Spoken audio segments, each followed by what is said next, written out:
Already ನೀವು ಮಾಡ್ಬಿಟ್ಟೇರಿ, ಇನ್ನೇನಿದ್ರು restart ಎಲ್ಲ ನಿಮಗ್ ಗೊತ್ತದ.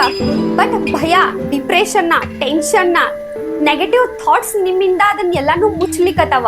ಆ ಎಲ್ಲಾ ಭ್ರಮೆಯಿಂದ ನೀವು ಹೊರಗೆ ಬಂದ್ರಿ ಅಂತಂದ್ರೆ ನೀವ್ ಏನ್ ಸ್ಟಾರ್ಟ್ ಮಾಡಿರಿ, ಎಷ್ಟ್ ಮಾಡಿರಿ ಅನ್ನೋ ಒಂದ್ ಪೂರ್ಣ ಪ್ರಮಾಣದ ಒಂದ್ ಐಡಿಯಾ ನಿಮಗ್ ಬರ್ತದ.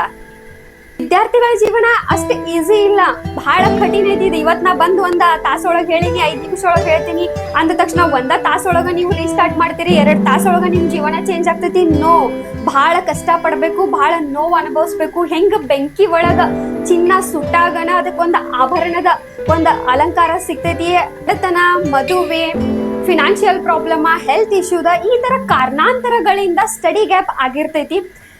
ಈ ಸ್ಟಡಿ ಗ್ಯಾಪ್ ಒಳಗ ಬಹಳಷ್ಟು ವಿದ್ಯಾರ್ಥಿಗಳು ಯಾರ ಮೈಂಡ್ ಸೆಟ್ ವೀಕ್ ಇರ್ತೈತ್ಲ ಅವ್ರು ಅಲ್ಲಿಗೆನ ಗಿವ್ ಅಪ್ ಮಾಡ್ಬಿಡ್ತಾರ. ಬಟ್ ಇವತ್ ಈ ವಿಡಿಯೋ ನೀವು ನೋಡಾತೀರಿ, ರೀಸ್ಟಾರ್ಟ್ ಮಾಡ್ಬೇಕಂತ ನಿಮ್ ಮೈಂಡ್ ಒಳಗ್ ಬಂದೈತಿ ಅಂತಂದ್ರ ಆ ಎಲ್ಲಾ ಗ್ರೂಪ್ ಆಫ್ ಸ್ಟೂಡೆಂಟ್ಸ್ ಕಂಪೇರ್ ಮಾಡಿದಾಗ ನೀವು ಬೇರೆನ ಲೆವೆಲ್ ಒಳಗ್ ಅದೇರಿ, ನೀವು ಸ್ಟ್ರಾಂಗ್ ಅದೇರಿ, ನಿಮ್ ಮೈಂಡ್ ಸೆಟ್ ಸ್ಟ್ರಾಂಗ್ ಅದ. ಎಸ್ ನೀವು ಮಾಡೇ ಮಾಡ್ತೀರಿ, ಎಸ್ ನಾ ಮಾಡೇ ಮಾಡ್ತೀನಿ ಅನ್ನೋ ಪಾಯಿಂಟ್ ಇಂದ ನೀವು ರೀಸ್ಟಾರ್ಟ್ ನ ಮಾಡ್ಬೇಕು. ಇಟ್ ಫುಲ್ ಆಫ್ ಮೋಟಿವೇಶನ್ ಇಂದ ನಿಮ್ಮ ಒಂದು ಪ್ರಿಪರೇಷನ್ ನ ನೀವು ಸ್ಟಾರ್ಟ್ ಮಾಡ್ಬೇಕಾಗ್ತದ. ಈಗ ಒಂದು ಪಾತ್ರೆ ಒಳಗೆ ನೀರ್ ಇಟ್ಟಿರ್ತೀರಿ, ಆ ನೀರ್ ಶಾಂತವಾಗಿರ್ತದ. ಅದೇ ತರ ಪ್ರಶಾಂತವಾದ ಮನಸ್ಸಿನಿಂದ, ಶಾಂತವಾದ ಮನಸ್ಸಿನಿಂದ ನಿಮ್ಮ ಒಂದು ರೀಸ್ಟಾರ್ಟ್ ನೀವು ಮಾಡ್ಬೇಕ. ನೀವು ಒಂದು ರೀಸ್ಟಾರ್ಟ್ ಮಾಡಕ್ ಹೊಂಟೇರಿ ಅಂದಾಗ ನಿಮ್ಮ ಮನಸ್ಸು ಪ್ರಶಾಂತವಾಗಿರ್ಬೇಕು, ಶಾಂತವಾಗಿರ್ಬೇಕು. ಯಾವ ತರ ಒಂದು ಪಾತ್ರೆ ಒಳಗ್ ನೀವು ನೀರ್ ಹಾಕಿ ಇಟ್ಟಿರ್ತೀರಿ, ಆ ನೀರ್ ಹೆಂಗ ಶಾಂತ ಇರ್ತೈತ್ಲಾ ಹಂಗ ನಿಮ್ ಮನಸ್ಸು ಶಾಂತ ಇರ್ಬೇಕ. ಅದನ್ ಬಿಟ್ಟು ನೀವೀಗ ನೀರೊಳಗ್ ಒಂದ್ ಕಲ್ಲು ಹೋಗಿರಿ, ಆ ನೀರ್ ತಿರ್ಗಾಕ್ ಸ್ಟಾರ್ಟ್ ಮಾಡ್ತೈತಿ.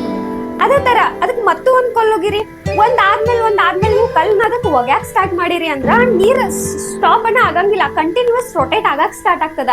ಅದೇ ತರ ನಿಮ್ಮ ಮನಸ್ಸನ್ನು ಯಾವಾಗ ನೀವು ಒಂದಾದ್ಮೇಲೆ ಒಂದು ನೆಗೆಟಿವ್ ಥಾಟ್ಸ್ ನ ನಿಮ್ ಮನಸ್ಸೊಳಗ್ ತುಂಬ್ಕೋಕ್ ಸ್ಟಾರ್ಟ್ ಮಾಡ್ತಿರಲ್ಲ, ಅವಾಗ ನಿಮ್ಮಿಂದ ಫೋಕಸ್ ಮಾಡಕ್ ಆಗಂಗಿಲ್ಲ, ಡಿಪ್ರೆಷನ್ ಒಳಗ್ ಬರ್ತೀರಿ, ಸ್ಟ್ರೆಸ್ ಒಳಗ್ ಬರ್ತೀರಿ, ಆಂಗ್ಸೈಟಿ ಒಳಗ್ ಬರ್ತೀರಿ. ಆ ಟೈಮ್ ಒಳಗ ನಿಮ್ಮಿಂದ ಪ್ರಿಪ್ರೇಷನ್ ನ ಮಾಡಕ್ ಆಗುದಿಲ್ಲ, ಫೋಕಸ್ ಮಾಡಕ್ ಆಗಂಗಿಲ್ಲ.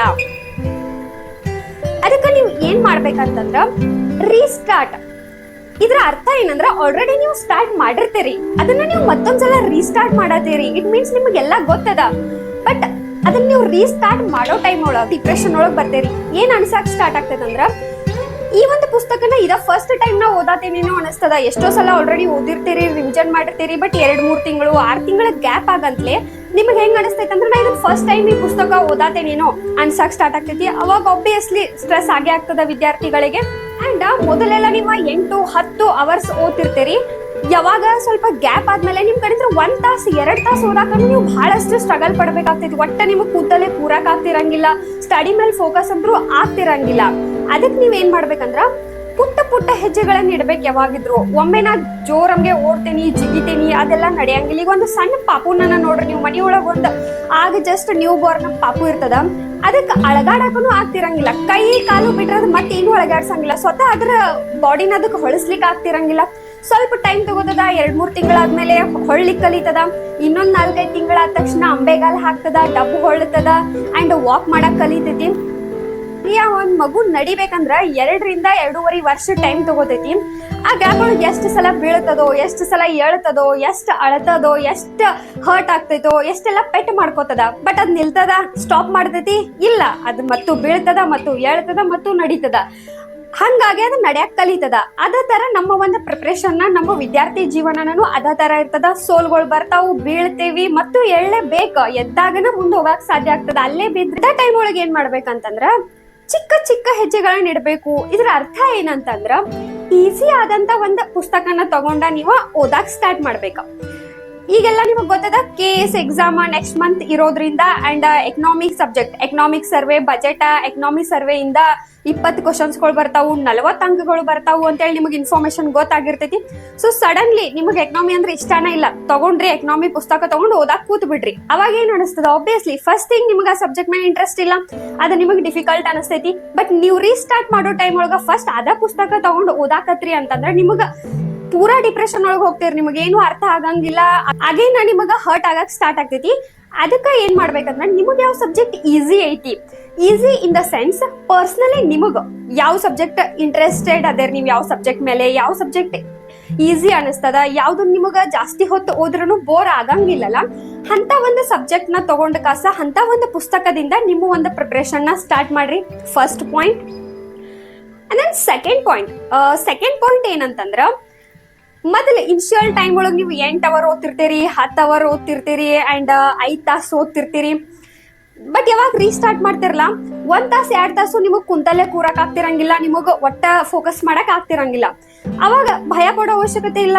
ಟೈಮ್ ಟೇಬಲ್ ದೊಡ್ಡ ನಮ್ಗೆ ಟೈಮ್ ಟೇಬಲ್ ಮಾಡ್ಕೊಂಡ್ ಕೂರೋ ಅವಶ್ಯಕತೆ ಇಲ್ಲ. ಫಸ್ಟ್ ವೀಕ್ ಒಳಗ ನೀವು 8 ಅವರ್ ಓದ್ತೀನಿ, 10 ಅವರ್ ಓದ್ತೀನಿ, ಬಿಕಾಸ್ ಎಕ್ಸಾಮ್ ನಿಯರ್ ಐತಿ. ಸೊ ಪರ್ ಡೇ 8 ಅವರ್ ಓದಿರ ಅಷ್ಟ ನಂದು ಸಿಲೆಬಸ್ ಕವರ್ ಆಗ್ತೈತಿ. ಹಿಂಗಾಗಿ ನಾ ಫಸ್ಟ್ ಡೇ ಇಂದ 8 ಅವರ್ ಓದ್ತೀನಿ, 10 ಅವರ್ ಓದ್ತೀನಿ ಅನ್ಕೊಂತ ಕುಂತ್ರ ಪಾಸಿಬಲ್ ಇಲ್ಲ. ಅದಕ್ಕೆ ಏನ್ ಮಾಡ್ಬೇಕಂದ್ರ, first day, second day, third day ನಿಮ್ ಕಡೆಯಿಂದ ಓದಕ್ ಆಗ್ತಿರಂಗಿಲ್ಲ. ಬಿಗಿನಿಂಗ್ ರೀಸ್ಟಾರ್ಟ್ ಯಾವಾಗ ಮಾಡ್ತಿರ ಅವಾಗ ಬಹಳ ಡಿಫಿಕಲ್ಟ್ ಅನಿಸ್ತಿರ್ತದ. 10 ನಿಮಿಷಕ್ಕೂ ನಿಮಗ್ ಬ್ರೇಕ್ ಬೇಕು ಅನಿಸ್ತಿರ್ತೈತಿ. ದಟ್ಸ್ ಓಕೆ, ಬ್ರೇಕ್ ತಗೊಳ್ರಿ, ಬ್ರೇಕ್ ಅವಶ್ಯಕತೆ ಅದಾವು. ಥರ್ಡ್ ಡೇನು ನೀವು ಯಾವಾಗ ಕನ್ಸಿಸ್ಟೆನ್ಸಿಯಿಂದ ಓದಾಕ್ ಕೂರ್ತಿರಲ್ಲ, ಅವಾಗ 1 ಅವರ್ ಓದ್ತೀರಿ, ಅದ್ರ ನೆಕ್ಸ್ಟ್ ಡೇ 2 ಅವರ್ ಓದ್ತೀರಿ. ಅವಾಗ ನಿಮಗ್ ನೀವು ಥಿಂಕ್ ಮಾಡ್ಕೊಳ್ರಿ, first second third day compare ಮಾಡ್ರೆ ನಾ ಅವಾಗ 10 ನಿಮಿಷ ಓದಿಲ್ಲ, ಬಟ್ ಇವತ್ತು ನಾ 1 ಅವರ್ ಓದಾತೀನಿ, 2 ಅವರ್ ಓದಾತೀನಿ. ಇದನ್ನ ನೀವು ಮೋಟಿವೇಟ್ ಮಾಡ್ಕೊಡ್ರಿ. ನಿಮಗ್ ನೀವು ಸೆಲ್ಫ್ ಮೋಟಿವೇಶನ್ ಏನೈತ್ಲಾ ಅದು ಬಹಳ ಇಂಪಾರ್ಟೆಂಟ್ ಅದ. ಹೊರಗಿಂದ ನೀವು ಎಷ್ಟ ಮೋಟಿವೇಶನ್ ತಗೊಂಡ್ರು ಸೆಲ್ಫ್ ಕಂಟ್ರೋಲ್, ಸೆಲ್ಫ್ ಮೋಟಿವೇಶನ್ ಬರೋವರೆಗೂ ನೀವು ಯಾವ್ದ ಕೆಲಸ ಮಾಡಕ್ ಆಗಂಗಿಲ್ಲ. ಹಿಂಗಾಗಿ ನೀವ್ ಏನಾರ ಫೋಕಸ್ ಕೊಟ್ಟ ಕಾಸ ಕನ್ಸಿಸ್ಟೆನ್ಸಿ ಮೇಂಟೈನ್ ಮಾಡ್ಕೊಂತ ಹೋದ್ರಿ ಅಂದ್ರ 1 ಅವರ್ ಇದ್ದದ್ 2 ಅವರ್ ಆಗ್ತದ, 2 ಇದ್ದದ್ 3 ಆಗ್ತದ, ಈ ತರ ಯಾವಾಗ 8-10 ಅವರ್ ಆಗ್ತದ ಅನ್ನೋದು ನಿಮಗ ಗೊತ್ತಾಗಂಗಿಲ್ಲ. ಅದೇ ತರ ಮನುಷ್ಯನ ಜೀವನನು ಎಷ್ಟು ಸುತಿಗಿ ಪೆಟ್ಟು ತಿಂತದ, ಎಷ್ಟು ನೋವು ತಿಂತದ, ಅಷ್ಟು ಸದೃಢವಾಗಿ ಮ್ಯಾಲೆ ಎದ್ದು ನಿಲ್ತದ.